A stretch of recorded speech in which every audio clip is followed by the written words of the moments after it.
Bem, então vamos lá. Gente, para quem não me Uhum. conhece, eu sou Felipe Vilela Pedras, eu sou diretor médico da empresa, né? Primeiro, eu gostaria muito de agradecer a participação de todo mundo. Eu sei que é difícil, né, se engajar e se envolver em eventos científicos depois de um dia longo de trabalho, né? A gente vai iniciar mais um webinar da Vilela Pedras focado nessa parte de cardiologia nuclear, que a gente tem muito carinho pela cardiologia, né? Depois do nosso último encontro, muitas dúvidas, né, Renata, surgiram a respeito de informações que são disponíveis no estudo de perfusão miocárdica, e por isso a gente optou por fazer uma reunião bem prática, né, com foco na discussão de casos clínicos do mundo real, né?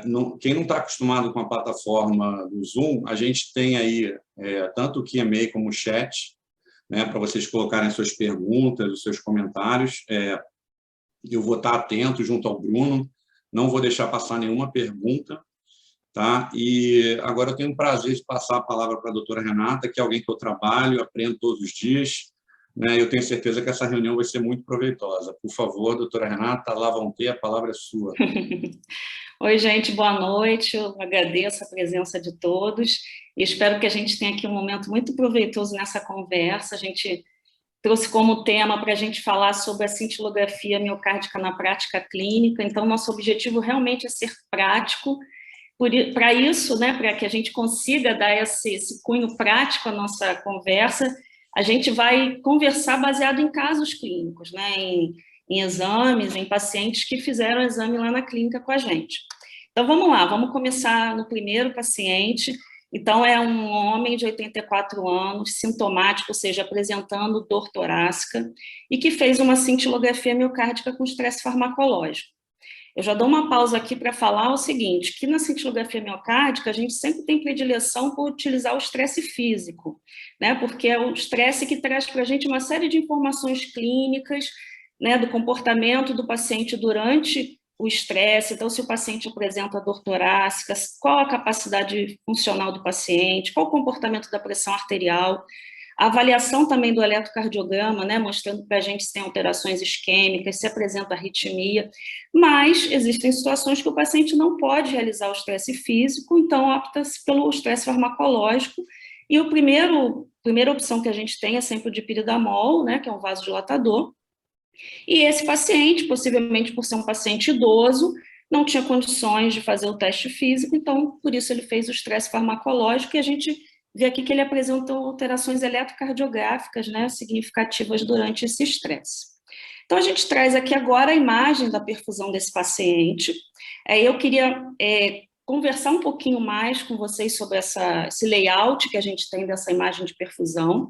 O que a gente apresenta, na verdade, aqui é a perfusão miocárdica do ventrículo esquerdo, em cortes distribuídos em 3 eixos, né? O superior ali, as nossas rosquinhas, é o eixo curto, depois a gente tem um eixo vertical longo e um eixo horizontal. E a gente sempre apresenta na linha de cima as imagens de estresse, depois as imagens de repouso, então a gente vai comparar essas imagens de estresse com a de repouso, e a linha de baixo é uma imagem que a gente faz de estresse em posição prona, ou seja, a gente coloca o paciente de barriga para baixo, e o objetivo dessa imagem é a gente tentar minimizar possíveis situações de artefato de atenuação. O que é isso, né? O raio gama sai do paciente para o aparelho que detecta a radiação, e nesse caminho, né, esse raio gama pode se perder, né, nos tecidos do paciente, no ar, até chegar no detector. Então, a gente coloca o paciente de barriga para baixo para tentar aproximar, e principalmente aí para avaliar a parede inferior do coração, aproximar essa parede inferior do detector e minimizar o efeito de possíveis artefatos de atenuação. E nesse caso desse paciente, o que a gente observa, né, olhando a linha superior ali do estresse, é que esse paciente apresenta um defeito de hipoperfusão, né, uma hipocaptação, que pega principalmente, né, a gente vê a região apical, o septo e parte da parede anterior desse paciente. E a gente vê que há uma reversibilidade na imagem de repouso, então isso significa para a gente que esse paciente tem uma isquemia, né? Vamos continuar analisando esse exame. Outro layout que a gente tem no nosso exame, que são os mapas polares, né? O mapa polar, o que é? A gente pega aqueles cortes do eixo curto, sobrepõe E a gente sabe que o ventrículo esquerdo tem uma forma cônica, né? Mas aí a gente pega esse cone, achata e fica aparecendo para a gente aí um guarda-chuva aberto, em que a gente tem a representação dos diferentes segmentos miocárdicos que a gente avalia e a gente pode analisar isso pelas paredes, né, do ventrículo esquerdo. Então, no centro, a gente tem a região apical, à nossa direita, a parede lateral, à nossa esquerda, a região septal, inferior embaixo, interior em cima. E a gente tem esse mapa polar do estresse, aqui do repouso, e também o mapa polar do prona, né, da imagem prona. Então, a gente já vê por esse mapa polar, a gente já tem uma ideia ali da dimensão, da extensão e do território vascular também que essa isquemia abrange, né? Outra coisa que a gente pode olhar nessa imagem é uma coisa que a gente chama de TID, que é um índice de dilatação da cavidade ventricular esquerda que a gente pode avaliar. O que é isso? A gente pode ver se houve uma dilatação no ventrículo esquerdo na imagem de estresse em relação ao repouso.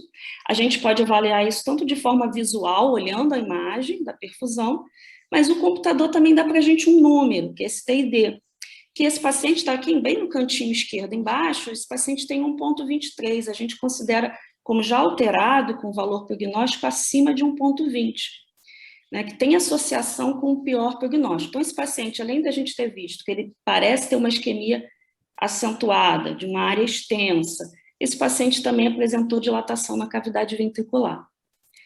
Outra coisa que quem recebe o laudo do exame vai ver no nosso exame é agora esse mapa polar aqui, né, de forma digitalizada aqui, em que, na verdade, é como a gente dá o nosso laudo. A gente pega esses diferentes segmentos miocárdicos, são 17 segmentos miocárdicos, e a gente dá uma quantificação para cada segmento de acordo com o nível de hipocaptação que a gente encontra. Então, a gente pode graduar de 0, né, que é normal, até 4, que é uma ausência de captação, e aí, de acordo, a gente pontua isso nos segmentos. Esse primeiro mapa polar da esquerda é a imagem de estresse, aí a gente vai ver se no repouso tem alguma alteração ou não, e a imagem da direita mostra para a gente um nível da reversibilidade que apresentou, ou seja, a isquemia. E quantifica para a gente, né, um percentual de isquemia, que esse paciente apresentou mais de 19% de área isquêmica, que é uma área isquêmica significativa e que também está associada com o pior prognóstico. Outra coisa que esse mapa polar nos permite é fazer uma associação com a anatomia coronariana. Então, veja aqui embaixo à direita, a gente já tem uma colinha aqui, mostrando que, de acordo com os segmentos acometidos, a gente pode inferir qual o território vascular que esse paciente tem isquemia. Então, predominantemente, a gente vê que o território vascular acometido é o território da coronária descendente anterior. Então, veja que tem muitas informações que a gente pode extrair a partir do exame de cintilografia miocárdica. A gente pode ver se tem isquemia ou não, qual o percentual de isquemia que esse paciente apresenta, e pode também avaliar, fazer uma estimativa de qual o território vascular que esse paciente tem isquemia, e avaliar se tem outros fatores que são fatores de pior prognóstico. No caso desse paciente, ele tinha um marcador que é a dilatação, além do percentual de isquemia, a dilatação da cavidade ventricular.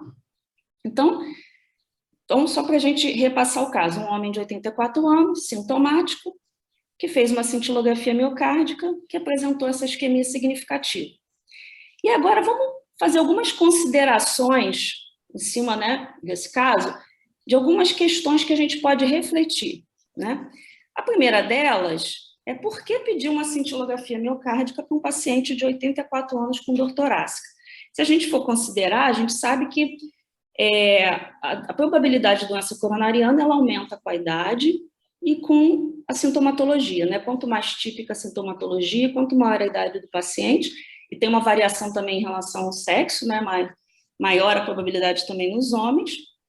Então, ele é homem, ele tem 84 anos, ele tem um sintoma de doença de dor torácica, possivelmente esse paciente tem uma alta probabilidade de doença coronária, e o que já dá essa dica para a gente, esse gráfico aqui é muito interessante, ele é um gráfico que foi feito, né, por Diamond e Forrester no final dos anos 70, mas é usado até hoje para avaliar essa questão de probabilidade de doença coronária, em que a gente tem aqui, olhando a idade do paciente, o sexo do paciente e a sintomatologia, a gente já estima a probabilidade de doença coronária. O interessante é que nessa tabela original, o nosso paciente nem estaria enquadrado, porque ele tem mais de 69 anos, que é aqui onde até essa tabela para, né? Mas para isso, né, existe agora uma proposta de uma escala modificada, que inclui pacientes mais velhos. Por quê? Porque a nossa população também ficou mais velha, né? Então a gente tem que colocar essa população.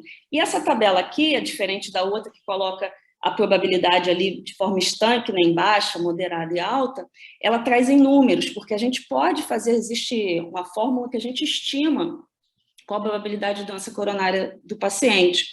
E, em termos numéricos, né, se o paciente nessa estimativa tem abaixo de 15% de probabilidade de ser considerado baixa, né, entre 15 e 85, isso é considerado intermediário, acima de 85 é considerado alta. Então, vamos ver o nosso paciente aqui. Ele tinha uma dor torácica atípica, tem mais de 80 anos, e ficou com, então, uma probabilidade de doença coronária de 93%, ou seja, ele tem uma alta probabilidade. O que isso significa na prática? A gente sabe praticamente que ele tem doença coronária. Então, será que a cintilografia miocárdica seria útil para fazer o diagnóstico de doença coronariana nesse paciente? É aí que a gente tem que entender qual o papel, né, da cintilografia miocárdica dentro desse cenário do diagnóstico da doença coronária. Então, uma das coisas que a gente já sabe é que o melhor uso da cintilografia miocárdica é no paciente com probabilidade intermediária, em que, na verdade, o que significa probabilidade intermediária? Tem chance do paciente ter, tem chance do paciente não ter doença coronária. E a cintilografia é um método que tem acurácia suficiente para fazer essa discriminação, para, em sendo negativa, jogar o paciente para baixa probabilidade, em sendo positiva, jogar o paciente para alta probabilidade. E no paciente que já tem uma alta probabilidade pré-teste, ou seja, clinicamente ele já tem uma alta probabilidade de doença coronária, qual o papel da cintilografia? É o papel de estratificar o risco. Por quê? Nesse caso desse paciente, que a gente já tinha quase certeza que ele tem doença coronária, o que a cintilografia acrescentou? Acrescentou dizendo para a gente que ele é um paciente de alto risco de evento. Ah, mas ele já é idoso. O idoso já tem mais chance de morrer, a gente sabe disso. Mas o interessante é que a gente tem um trabalho aqui, não só esse, mas alguns, que mostra que a cintilografia é capaz de trazer um impacto prognóstico, inclusive para pacientes octogenários, né, que é o caso desse nosso paciente. Então, o que esse trabalho mostrou? E é interessante que é um trabalho que avaliou, olha só, se vocês forem olharem a linha do tempo, por muitos anos. Então, não foi um trabalho que procurou mostrar o impacto prognóstico da cintilografia em octogenários num acompanhamento longo. Ou seja, numa população que já morre mais, será que a cintilografia consegue mostrar quem que vai ter mais evento ou menos? E o que eles mostram é que conseguiu.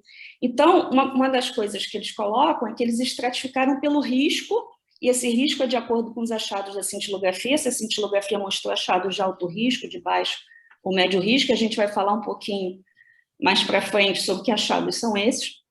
Então, mostra que quando o paciente tem achados de alto risco na cintilografia, é o paciente que vai tendo mais eventos ao longo do tempo e a sobrevida dele vai reduzindo mais rapidamente do que aqueles pacientes que têm achados de baixo risco ou médio risco, mostrando que a cintilografia tem, sim, um valor no impacto prognóstico, tem um impacto no prognóstico desses pacientes e pode, inclusive, ajudar, então, a guiar uma estratégia terapêutica para esses pacientes, para mesmo nesse grupo melhorar a sobrevida deles e diminuir o número de eventos, né? Diminuir eventos incapacitantes, tá?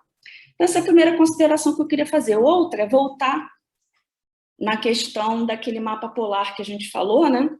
E só para mostrar para vocês visualizarem um pouquinho mais, a questão que a gente gradua, né, cada segmento de acordo com a intensidade da hipocaptação. Isso cria um score, que a gente chama de SSS, no estresse. A gente pode fazer a mesma coisa na imagem de repouso, e a diferença desse score entre o estresse e o repouso é que vai ser a isquemia, né, que é o score, que é o SDS, que é a diferença entre os dois. E a partir do valor que a gente tem do score, a gente pode aplicar uma fórmula em que a gente encontra o percentual de área isquêmica, né, que a gente já sabe que tem vários trabalhos associando a área isquêmica ao prognóstico. E como também a gente já falou, esses segmentos aí, de acordo com o segmento isquêmico, a gente pode estimar o território vascular acometido, o que também tem impacto prognóstico. É o território da DA, pior prognóstico. Mais do que um território acometido, pior prognóstico. Então, mais uma vez, reforço que a cintilografia não é só sim ou não é só isquemia ou não isquemia, mas é o que essa isquemia pode determinar para esse paciente, tá?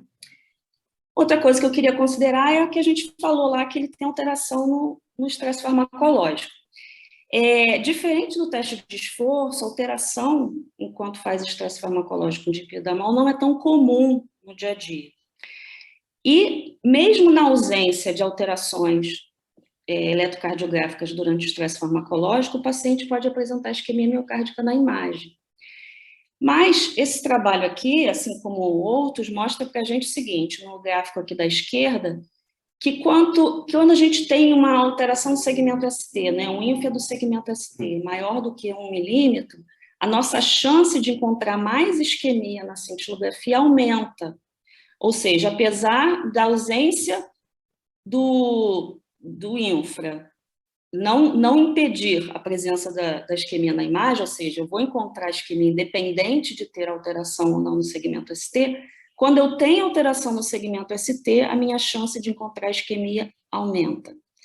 No entanto, o gráfico da direita mostra para a gente que isso não muda a taxa de eventos desse paciente, que significa que, com ou sem infra, durante o estresse farmacológico, que determina a maior chance de evento cardíaco para esse paciente é a maior quantidade de isquemia. Então, a gente tem o SSS aqui, né, que é aquele score de isquemia, mostrando que quanto maior o score, é aí que tem maior chance de ter evento coronariano, independente de ter sido encontrado em infra do segmento ST durante o dipyridamol, tá?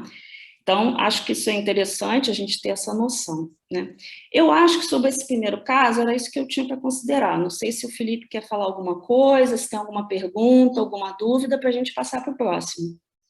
Eu estou acompanhando as perguntas aqui, não surgiram nenhuma, mas acho que essas duas informações que você trouxe é extremamente relevante, né? No contexto do envelhecimento da população, onde a gente tem um método diagnóstico que consegue fazer uma estratificação de risco adequada do paciente, eu acho extremamente relevante.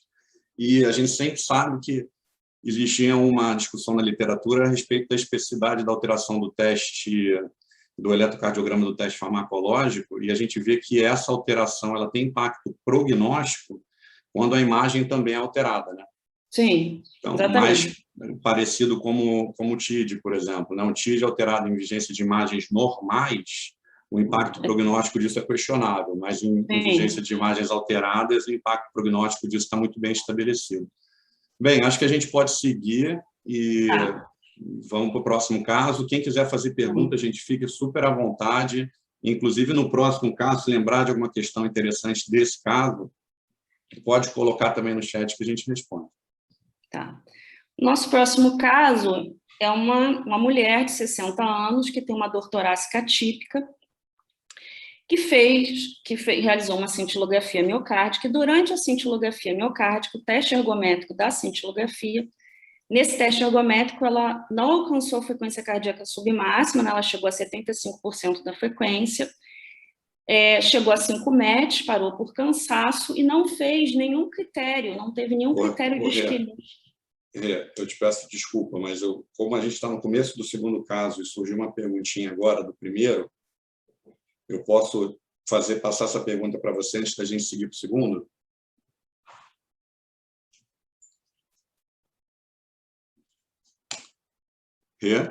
Bruno? Oi, estou aqui. Eu acho que a Renata que congelou, né? A princípio, sim. Vamos aguardar. O resto, está todo mundo me ouvindo? Ou será que foi a desconexão só da Renata?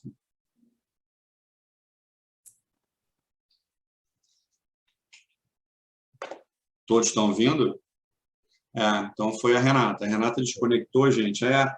É ao vivo, né? Então peço desculpa, tá? Mas eu vou falar com ela aqui, ela deve conectar em breve rapidamente. Espera aí.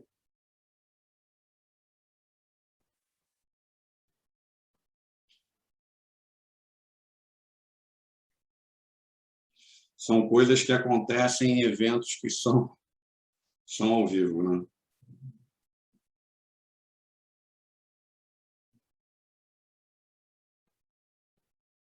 Ela está conectando de novo. Foi a doutora Jane que perguntou, né, Jane? Assim que ela voltar, eu tenho certeza que ela vai responder.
Bem, a gente já fez outros eventos e a gente nunca teve esse problema, né, Bruno? Vamos... Não sei se é porque a doutora Renata hoje está na casa dela, mas...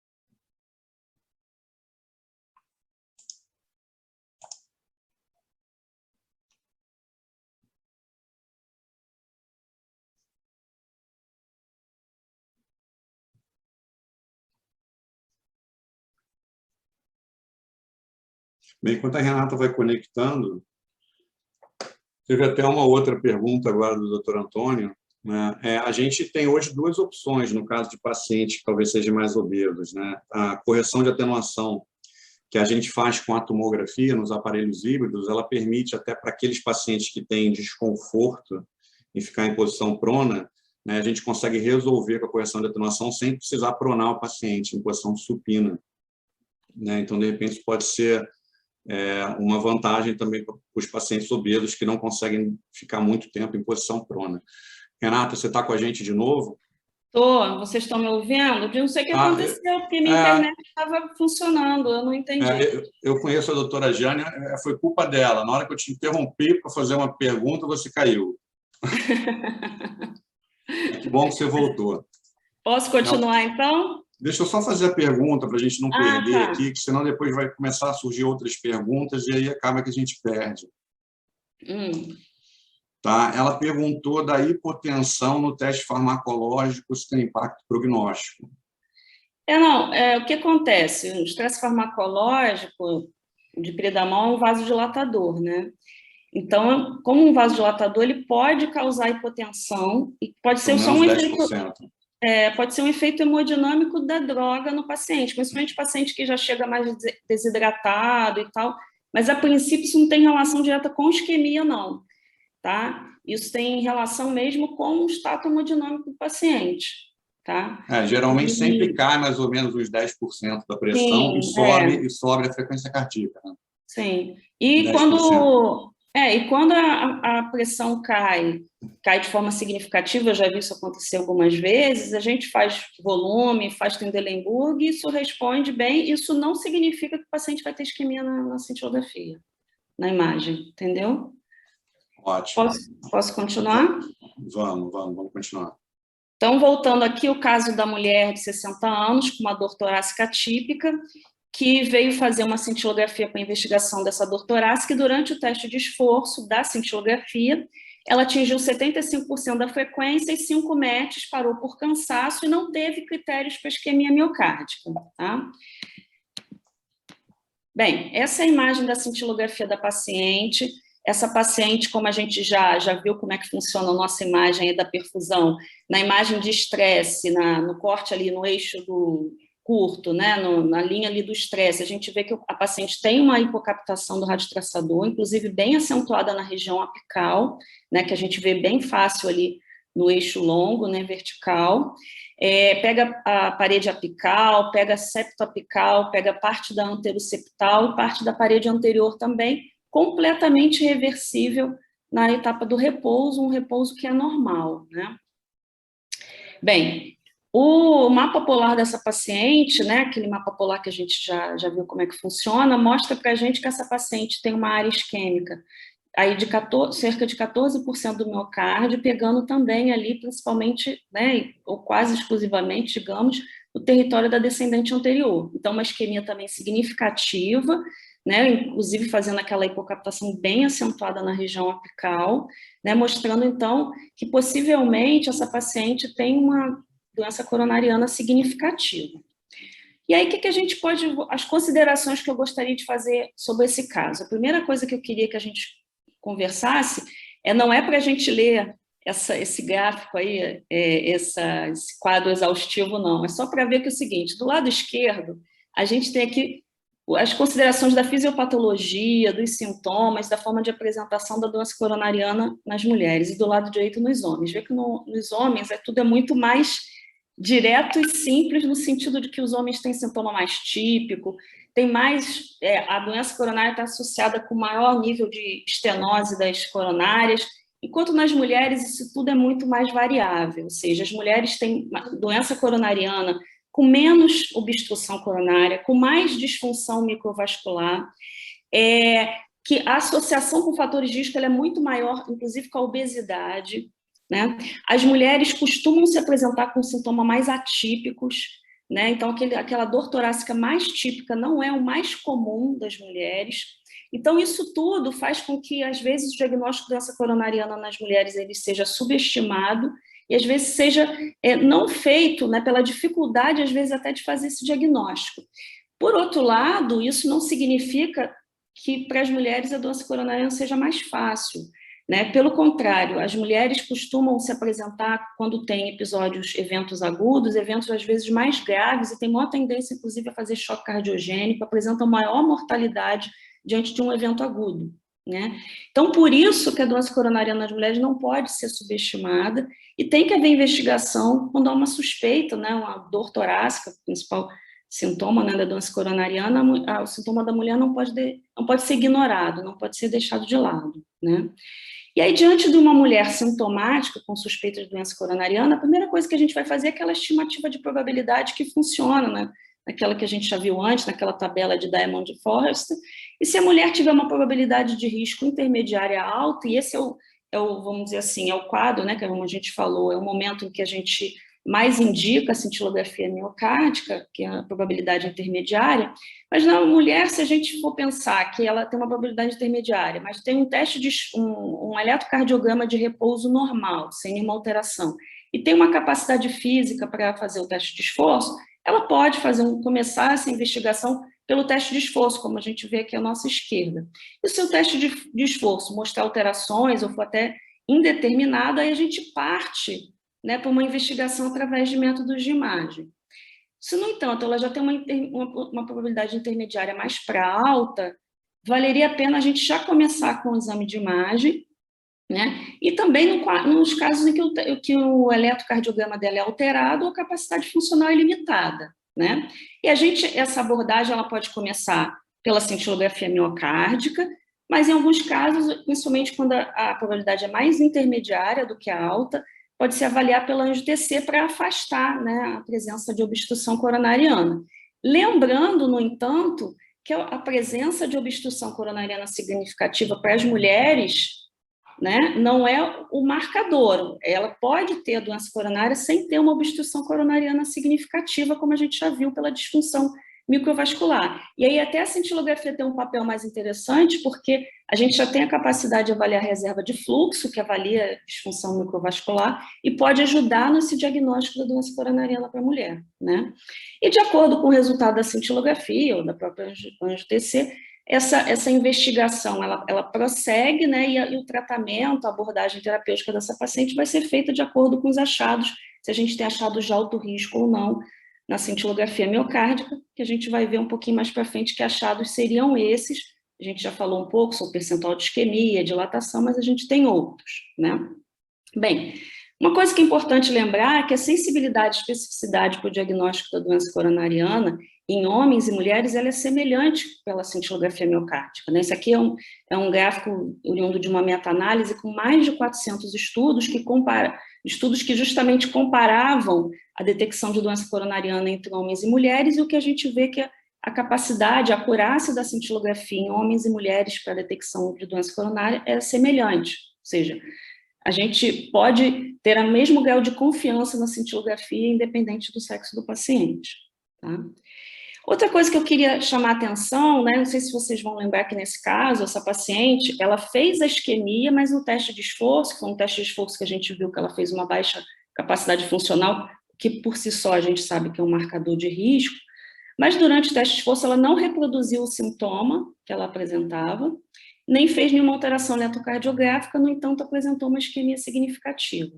Isso é fácil da gente entender se a gente olhar para essa chamada cascata isquêmica.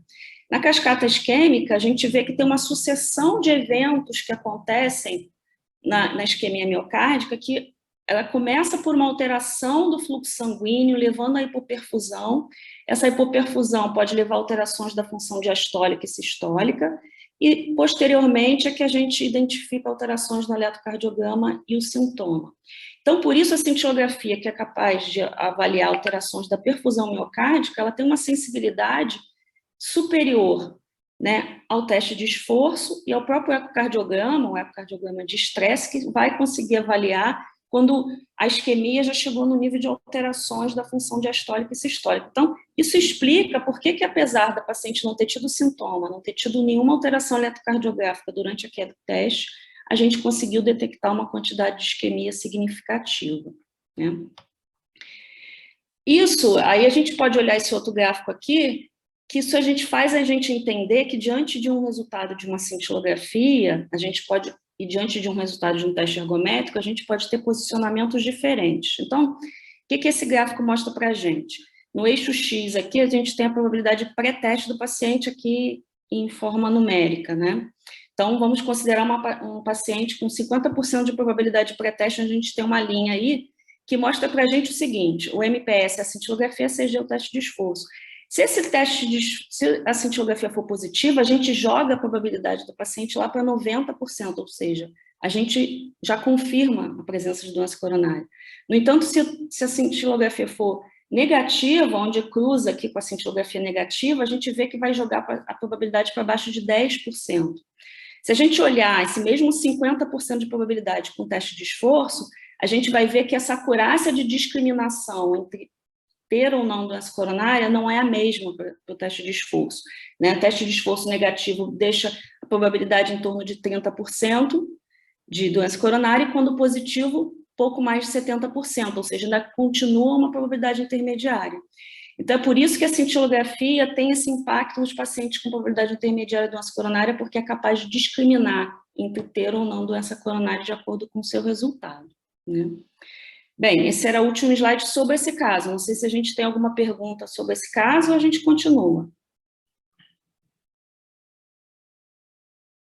Eu não estou conseguindo te ouvir, Felipe.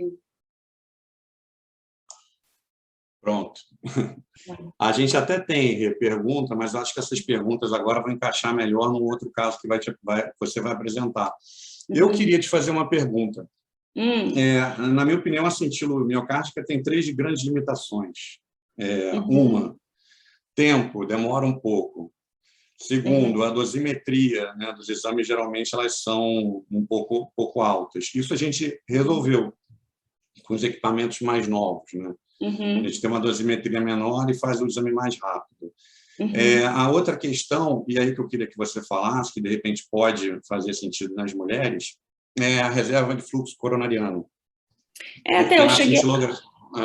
Na cintilografia, a gente acaba tendo aquela percepção relativa de perfusão nas paredes, e com a reserva de fluxo coronariano, acredito que isso possa ajudar bastante. Eu vi que você comentou, mas se você puder falar um pouquinho mais. Uma coisa que acontece na cintilografia miocárdica convencional é que a gente faz uma interpretação, uma análise relativa. da captação entre os diferentes territórios vasculares. Então, sempre vai ter um território vascular que vai captar melhor que os demais. E é esse que é a nossa base de comparação para ver que os outros estão piores, né? No caso de ter isquemia em mais de um território. Então, a gente, numa cintilografia miocárdica, a gente não tem como ter a ausência de captação, né, em todos os territórios vasculares, né? A gente sempre vai ter um território que vai ser melhor. E isso realmente, de fato, pode, em algumas situações, primeiro subestimar a presença da isquemia miocárdica, né? E nos casos em que você não tem obstrução coronariana significativa, você também pode acabar tendo uma subestimação da isquemia. A reserva de fluxo, como a gente vai avaliar de forma, né, absoluta o fluxo sanguíneo miocárdico que está ali e comparar ao fluxo sanguíneo miocárdico entre a fase de estresse e o repouso, e a gente vai ver se houve a capacidade de aumento do fluxo sanguíneo miocárdico, né, que se espera após um estresse farmacológico, pelo menos 2,5 vezes o fluxo sanguíneo basal. Se a gente não alcançar esse aumento de fluxo esperado, isso é um indício de isquemia, isso é um indício de que tem uma limitação da perfusão miocárdica ali, e isso pode ser visto até independente de você ver alteração perfusional na imagem, né? Não sei se foi claro o que eu falei. Isso nas mulheres, como a gente falou, que às vezes não tem muita obstrução coronariana, facilita o diagnóstico da doença coronariana nessas mulheres, da isquemia miocárdica nelas, né? Excelente. Eu só quis perguntar de novo, porque a gente vai ter isso disponível a partir de setembro na clínica, né? Então, sim. A gente vai poder fazer e avaliar isso, até comparar, né, com as nossas perfusões e ver o ganho que a gente vai ter com essa incorporação, né? Com essa evolução, perfeito. Posso passar para o próximo? Vamos lá. Então, não sei por que não está indo agora. Qual é o percentual aqui? Acabou vindo uma pergunta agora. Qual é o percentual de isquemia balanceada nas cintilografias? Isso é um grande problema para nós? Esse percentual, assim, ele tem variado ao longo do tempo, né? À medida em que a gente avança também na tecnologia da cintilografia miocárdica, dos aparelhos e do que a gente é capaz de detectar, a gente vai diminuindo essa possibilidade de ter a isquemia balanceada e de não encontrar nenhum indício ali de que, de fato, o paciente tem algum grau de isquemia, né? Mas isso é estimado em poder ser entre 5% a 10% dos casos. E o que é a isquemia balanceada, né? Só para ficar claro, é quando eu tenho obstrução nos 3 territórios vasculares de forma muito semelhante, a ponto de eu não conseguir fazer essa avaliação relativa, né, da perfusão miocárdica e não conseguir discriminar alterações de perfusão e não conseguir identificar a isquemia. Isso diminui a minha chance de ter esse problema à medida em que eu incorporo outros fatores de prognósticos, que a gente vai falar mais para frente. Que quando eu tenho a presença desses fatores, num paciente com suspeita de doença coronária, isso aumenta a minha chance de dizer que aquele teste é positivo por aqueles fatores outros, além só da perfusão. Entendeu? Inclusive o teste ergométrico, né? Sim, somando a informação do teste, né? Bem, esse outro caso é um homem de 56 anos que fez um teste ergométrico antes e esse teste ergométrico foi alterado e essa foi a indicação da cintilografia miocárdica dele. Durante o teste da cintilografia, ele só atingiu 61% da frequência e 8,8 METs. E teve tanto critérios considerados clínicos como hemodinâmico quanto eletrocardiográfico para isquemia nesse teste ergométrico que ele fez na clínica, né? A imagem de perfusão do paciente é essa. Então, a gente vê uma extensa área de hipoperfusão, pegando aí a parede anterior, ponta, grande parte do septo e parede inferior também. Só de falar essas paredes todas, a gente já tem ideia de que ele tem mais do que um território vascular cometido, né? E aí, outra informação que a gente tem desse paciente é através do gated SPECT, que é o gated SPECT é mais um fator que a gente usa para analisar tanto para o diagnóstico como para o prognóstico, porque alterações do gated sinalizam para a presença de doença coronária e sinalizam para a gravidade da doença coronária. Então, o que é o gated? A gente, durante a aquisição da cintilografia, a gente acoplam um eletrocardiograma, então o paciente é submetido a uma monitorização cardíaca em que a gente acopla a aquisição da imagem ao ciclo cardíaco. Com isso, a gente consegue estimar os volumes miocárdicos, fazer uma reconstrução tridimensional dinâmica, em que a gente avalia a contratilidade, espessamento miocárdico. Essa imagem aqui é estática, né, só uma foto, mas nessa foto a imagem de baixo mostra para a gente o gated em repouso, em que essa malha verde é o volume diastólico final, e o vermelhinho está parado aí no volume sistólico final, e a gente vê que há um afastamento, né, de todas as paredes aí na sístole, mostrando, então, uma contratilidade adequada. Já no corte de cima, que é o estresse, a gente vê que há uma hipocinesia na região apical, né, mostrando que houve uma alteração contrátil relacionada àquela isquemia, então isso é um atordoamento isquêmico, além da gente verificar que tem uma queda na fração de ejeção na imagem pós-estresse. A queda na fração de ejeção pós-estresse é um outro marcador de risco, que mesmo quando a fração de ejeção pós-estresse está acima de um valor normal, mas ela não conseguiu ficar semelhante à fração de ejeção de repouso, isso é um indício de que o paciente não foi capaz de manter aquela fração de ejeção. Isso é um atordoamento isquêmico, e a gente considera isso significativo quando essa diferença é de 10 pontos absolutos, né, entre o repouso e o estresse. Então, esse paciente tem também esses marcadores.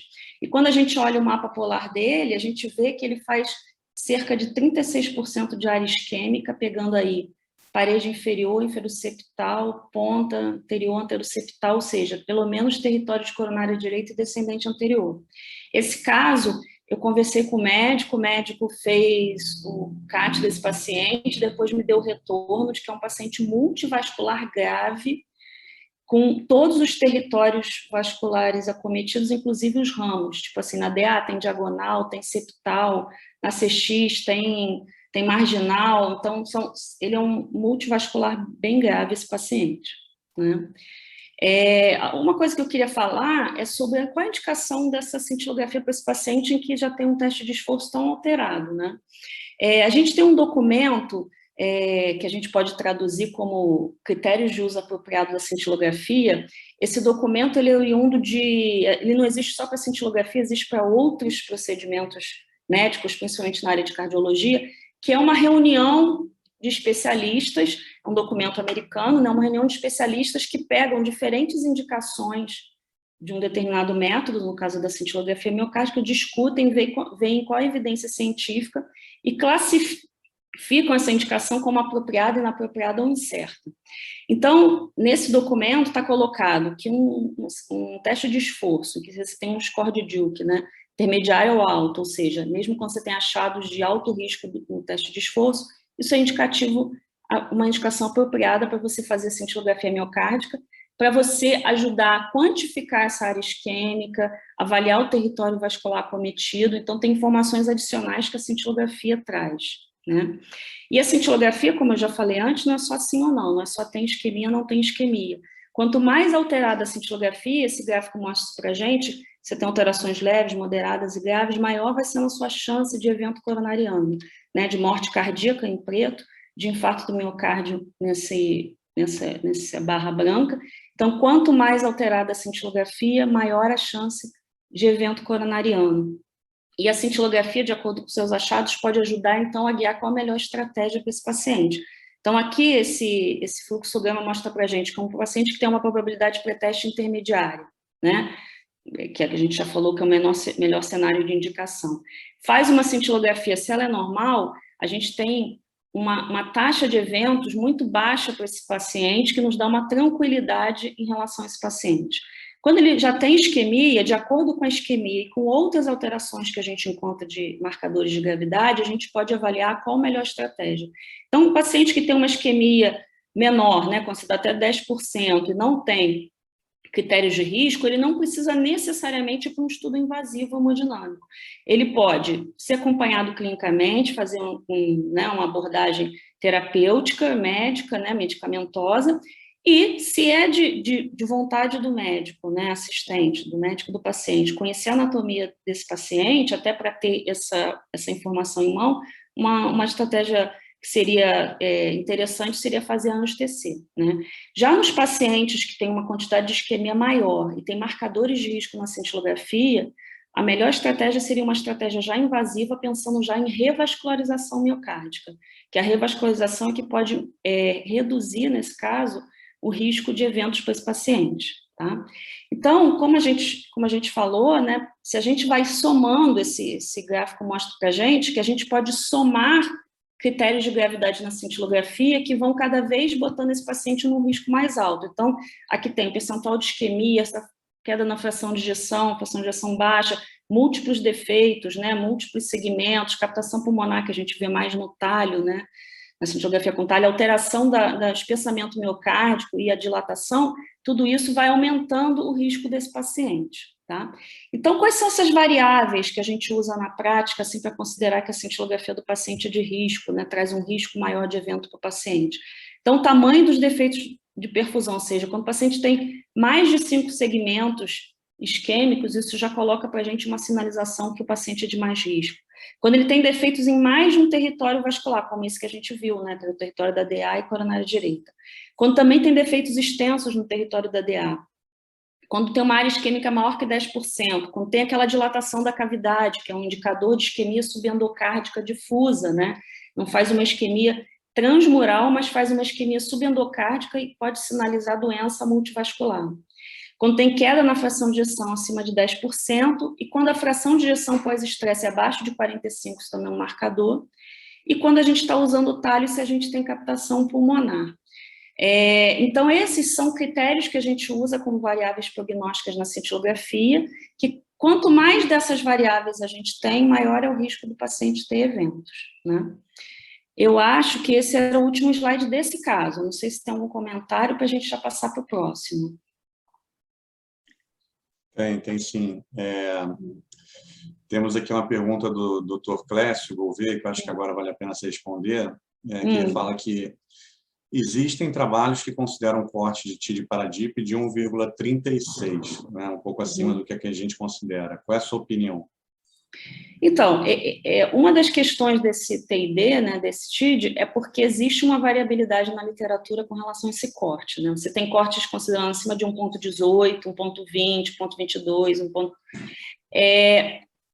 a princípio parece, né, que para as mulheres, para você valorizar essa dilatação, você teria que ter uma dilatação maior, que seria acima de 1,30, por aí, porque geralmente as mulheres têm um coração menor, principalmente as mulheres idosas, na cintilografia aparece com um coração bem pequeno, e isso tem uma limitação de resolução espacial aí, que pode fazer com que o coração já pareça um pouco mais dilatado no estresse, então o que a gente só tem que valorizar níveis de corte maior, né?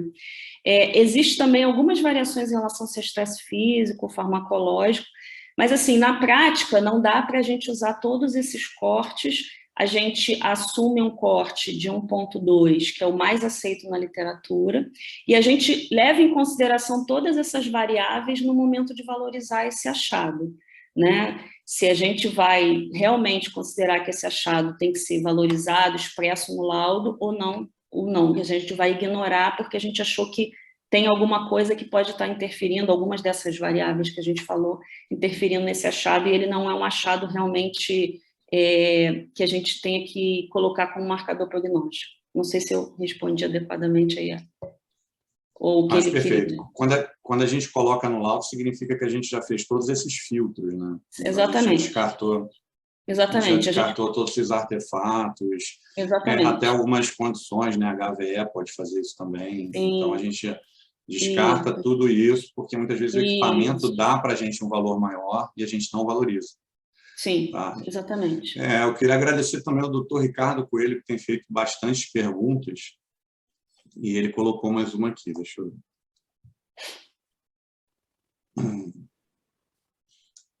Ele diz que, eventualmente, tem estudos que não falam em isquemia, mas tem alteração no gated.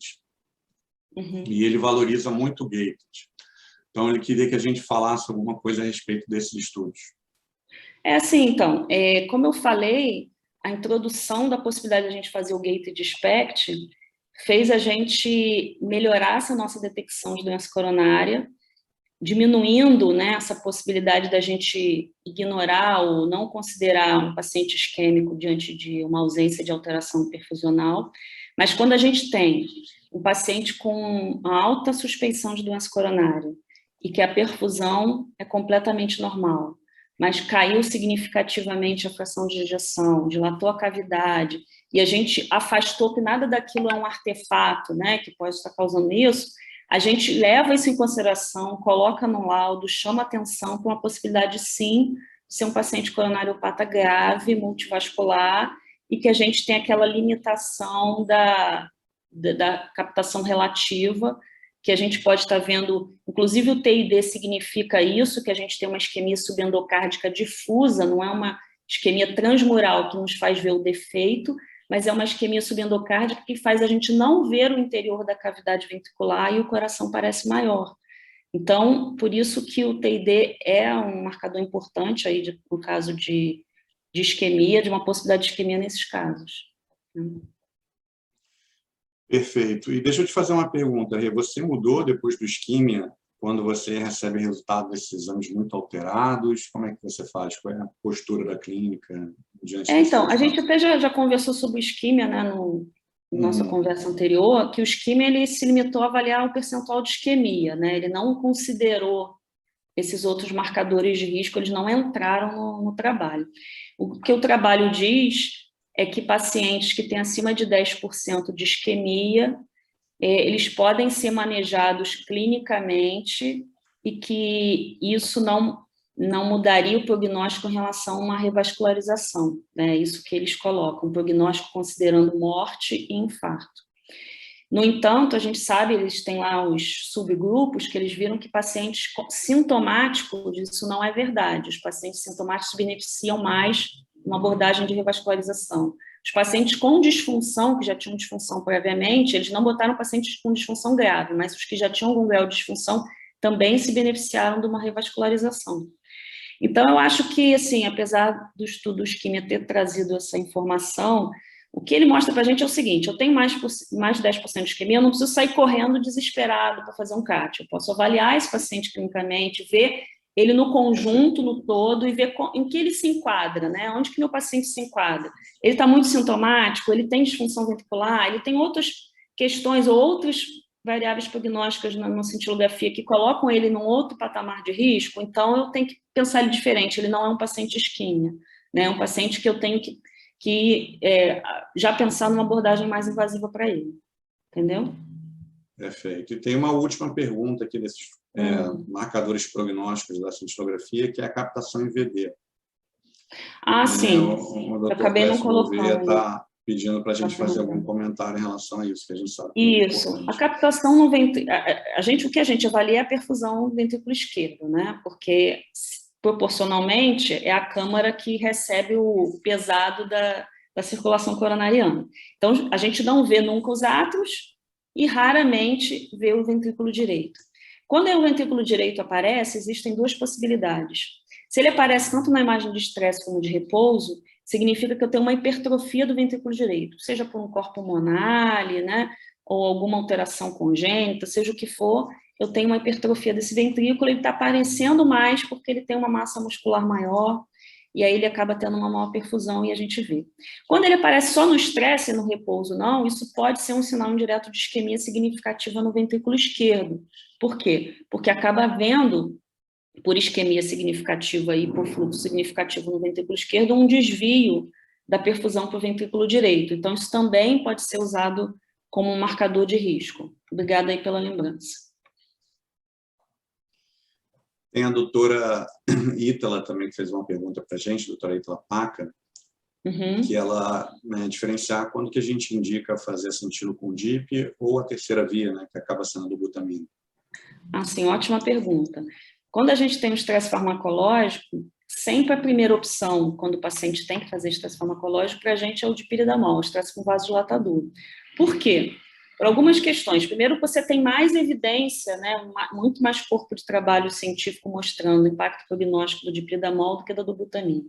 Segundo, que para o paciente é muito mais tranquilo fazer. A dobutamina dá bem mais efeito adverso, assim, efeito colateral, não chamo de adverso, mas efeitos indesejados, vamos dizer assim, durante o estresse, que é dar aquela sensação de taquicardia, pode dar mais arritmia, né, hipertensão, e, por incrível que pareça, pode dar mais hipotensão também, por uma vasodilatação reflexa, acentuada, às vezes, reflexa à taquicardia.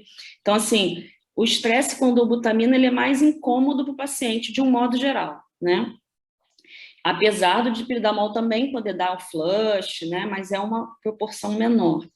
E também ele é mais prático para ser realizado, né? O dipridamol a gente faz com a administração em seringa comum, num tempo já determinado. O dobutamina a gente precisa de bomba de infusão, fazer em escala gradativa, aumento gradativo, então é um estresse também mais longo, e é um estresse que, de modo geral, é considerado de mais risco, né, pelo risco de arritmias graves e tal, por isso até alguns lugares nem fazem estresse com dobutamina fora de unidade hospitalar, né? Então, de um modo geral, se o paciente não tiver contraindicação de piridamol, o que eu chamo dessa contraindicação? Um quadro de asma, né, ou um quadro bronquítico, um quadro que possa fazer broncoespasmo, que é uma contraindicação de piridamol, ou, por exemplo, um paciente que tem um BAV acima de 2º grau, né, por exemplo, BAV de primeiro não é problema, mas BAV de segundo pode virar um BAVT durante o estresse.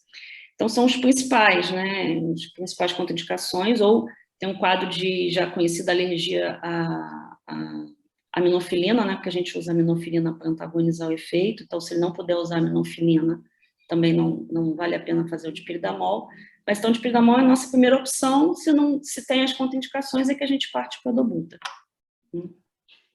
E a última, Rê, porque eu sei que está chegando muita pergunta, isso é ótimo.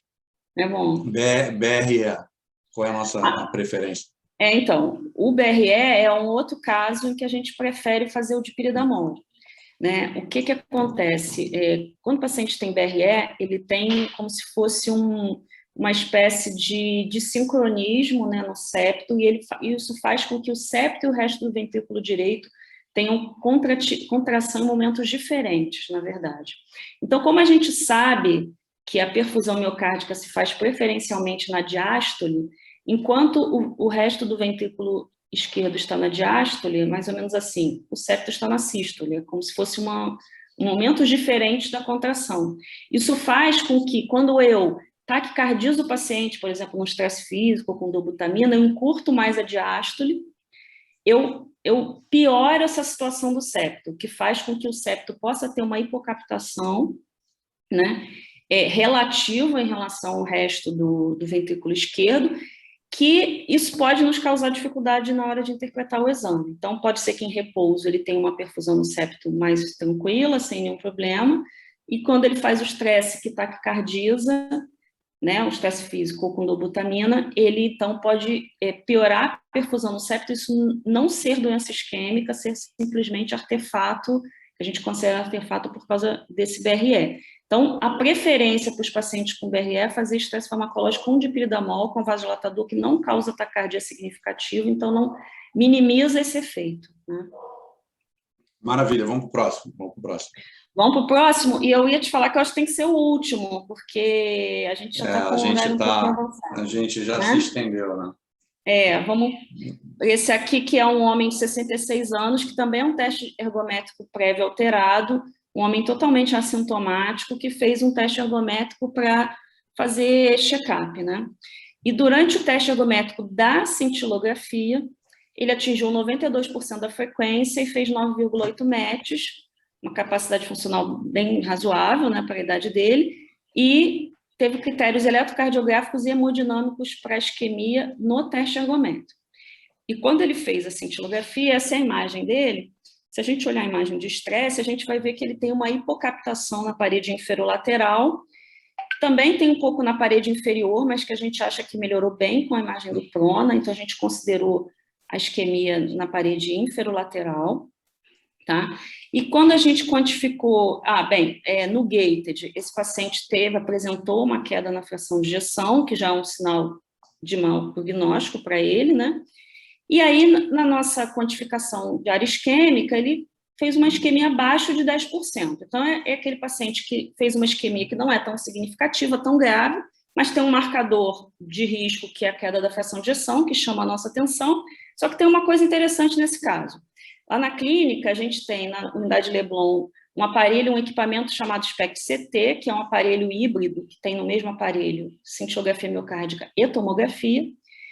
E a gente tem no centro, a gente não tem SPECT-CT, mas a gente tem um CT lá disponível para a gente, o CT do PET, né? Então, a gente tem, em vários casos, feito score de cálcio nesses pacientes, nesses equipamentos, e somado essa informação do score de cálcio na cintilografia, né? E esse paciente é um paciente que a gente fez o score de cálcio, e aí foi interessante porque a gente encontrou um score de cálcio, vejam aí, o score de cálcio, o valor total dele é de 1.496 de score de cálcio, e ele tem calcificação em todos os territórios vasculares, inclusive no tronco, tá? Então, o score de cálcio mostrou que é um paciente que tem aterosclerose acentuada, né, coronariana, em todos os territórios vasculares. Então, esse é um paciente também que eu liguei para o médico, falei, olha, não tem muita isquemia, mas tem um marcador de risco na cintilografia que indica uma doença coronária mais significativa, e o score de cálcio mostrou para a gente que realmente ele tem uma aterosclerose grave, né, uma aterosclerose acentuada, e o médico falou, vou pedir CAT para ele também, vou prosseguir nessa investigação com esse paciente. Então, o que eu queria fazer agora é considerações sobre o score de cálcio, né? O que o score de cálcio pode somar de informação para a gente nesses pacientes. Então, uma das coisas é que o score de cálcio sozinho já é uma informação que tem impacto prognóstico. Então, o primeiro gráfico para a gente aqui à esquerda, superior, mostra o seguinte, independente da idade, veja que tem um crescente na idade, independente da idade, o score de cálcio aumentado, então veja, entre 1 e 100 ou acima de 100, ele aumenta o risco de mortalidade para esses pacientes, tá? Obviamente, quanto mais velho, maior vai aumentando esse risco, né? E o gráfico de baixo mostra para a gente que essa mortalidade do score de cálcio é independente do número de fatores de risco que o paciente tem. Obviamente, quanto mais fator de risco, também aumenta a mortalidade. Mas mesmo pacientes sem fatores de risco, os fatores de risco convencionais, pelo menos, só o fato dele ter cálcio acima de 100 aumenta o risco de mortalidade por evento coronariano desse paciente. E o interessante é o seguinte, se a gente tentar estratificar o nosso paciente clinicamente, usando, por exemplo, o score de Framingham, a gente encontrar um score de Framingham de risco intermediário, né, mesmo no paciente assintomático, que era o caso desse nosso paciente, essa pizza aqui do lado direito mostra para a gente que num paciente de risco intermediário pelo score de Framingham, você tem a possibilidade tanto de não encontrar cálcio em 1/3 dos casos, mas você pode encontrar cálcio não tão acentuado em 1/3 e muito acentuado no outro terço, ou seja, você pode encontrar qualquer coisa, e só clinicamente você não tem como determinar se esse paciente já tem realmente, de fato, aterosclerose coronária, que o nosso score de cálcio é um marcador de aterosclerose, né? Então, o score de cálcio pode já colocar esse paciente num paciente que já é um paciente que tem aterosclerose, o que muda o risco dele e o que muda a abordagem para esse paciente. Esse paciente não necessariamente, nem sempre vai ser o que tem que ser levado ao CAT, né? Mas é o paciente que tem que ser olhado de outra forma, que já tem que ter uma avaliação de prevenção forte para ele, mudanças de hábitos de vida, medicação, tudo para reduzir o risco de eventos para esse paciente. E esse trabalho aqui é interessante, que mostra o seguinte, quando a gente correlaciona os dois métodos, né, score de cálcio e cintilografia. O bege ali mostra para a gente o seguinte, quando você tem os dois normais, score de cálcio 0, cintilografia sem isquemia, num acompanhamento aí de 5 anos, a taxa de evento desses pacientes foi praticamente 0, né? Quando você tem os dois alterados, que é o caso do nosso paciente nesse caso, que é o MET ali, o que está em verde, você vai tendo cada vez mais evento coronariano, a sobrevida livre de eventos desse paciente vai caindo progressivamente ao longo do tempo. E quando você tem um dos dois alterados, que é o unmatched aí, ou seja, tanto a cintilografia ou o score de cálcio, esse paciente, ele não é um paciente isento de risco, né? Por exemplo, ele tem um score de cálcio alto, mas não tem isquemia. Ou ele tem isquemia, mas não tem score de cálcio alto. Se ele tem um dos dois alterados, isso mostra para a gente que é um paciente que também vai ter mais risco ao longo do tempo. Então, acrescentar a informação do score de cálcio no exame da cintilografia pode, sim, trazer uma visão mais global para esse paciente, em que a gente vai olhar Bem, não tem isquemia, não tem cálcio alto, maravilha, estou tranquilo com esse paciente. Tem as duas coisas, já não estou nada tranquilo e eu tenho que ter uma abordagem bem mais agressiva com esse paciente no tratamento dele. Agora, um dos dois alterados também me sinaliza que esse paciente é um paciente que tem um risco a longo prazo e que eu também tenho que ter cuidado com ele. Então, assim, a gente tem feito o score de cálcio na clínica, a gente tem tido muitos casos interessantes, casos que o paciente, na verdade, a gente encontra score de cálcio alto em pacientes sem isquemia, ou no caso desse aqui, das duas coisas, e a gente vê que isso sempre está somando informação, agregando informação para a avaliação desse paciente. Eu acho que esse caso também era o último slide. Felipe, a palavra está com você. O que eu acho interessante também, eu sou um fã, né? Fã dessa coisa de interpretar resultados de modalidades diferentes, né? E a Renata, ela está fazendo um trabalho muito bacana lá na clínica da gente integrar não só o teste ergométrico ou farmacológico, né, com a cintilografia de perfusão e agora com o score de cálcio e possivelmente também com a reserva de fluxo. Né? E o que a gente tem feito é não dar esses resultados separadamente, né? Mas integrar isso no relatório final e passar uma mensagem de risco daquele paciente específico. Então, eu acho que isso é um trabalho muito difícil, você incorporar isso tudo, mas eu acho que a gente tem feito com sucesso. Né? Eu queria te parabenizar, eu estou olhando para ver se tem mais alguma outra pergunta, a gente já excedeu o tempo. Né? É sempre muito bom te ouvir, você é uma pessoa muito didática, eu acho que todos podem ver isso. Você vai devagarzinho explicando tudo de uma forma muito didática. É um prazer trabalhar com você, aprender com você. Obrigada. E eu vou abrir aí os últimos aí para pergunta, quem quiser fazer, senão a gente vai encerrar. Eu estou ouvindo aqui gol, eu acho que o Flamengo deve ter feito gol, eu não sei. Mas... Todo mundo quer ver o gol agora, ninguém quer mais saber. De vez em quando eu escuto aqui uma gritaria e eu, que sou flamenguista, fico feliz. Bem, eu queria agradecer imensamente as pessoas que participaram, alguns médicos mais participativos, né? Tivemos aí alguns médicos que fizeram bastante perguntas e o objetivo é esse. E essa é só mais uma reunião, né? A gente vai fazer outras e vai ser sempre um grande prazer estar com todos aqui. Tá? Obrigado pelo tempo de todo mundo, tá? Obrigado mesmo. Obrigado, Renata. Foi muito bom. Eu que agradeço. É sempre bom a gente poder conversar. Eu também sou apaixonada pela cintilografia. E a gente ter essa participação das pessoas é muito bom. E deixar aberto, né? O assunto não se esgota aqui. Então, a gente tem na clínica lá um canal aberto para que os médicos se comuniquem com a gente. Posso até sugerir, né? Então, quem é assim... sugerir temas. Isso. Então, assim, acabou aqui, ficou uma dúvida, que não quis falar agora ou só lembrou depois, manda para a gente por esse canal da clínica. E também a gente quer isso, como a gente quer continuar tendo essas conversas, às vezes sugerir um tema, algum assunto que alguém quer falar, que a gente traga, né? Então, também é aberto para isso. E obrigada à participação de todos. Gente, muito obrigado, boa noite para todo mundo, tá? Obrigado mesmo. Boa noite, Tchau. gente. Tchau.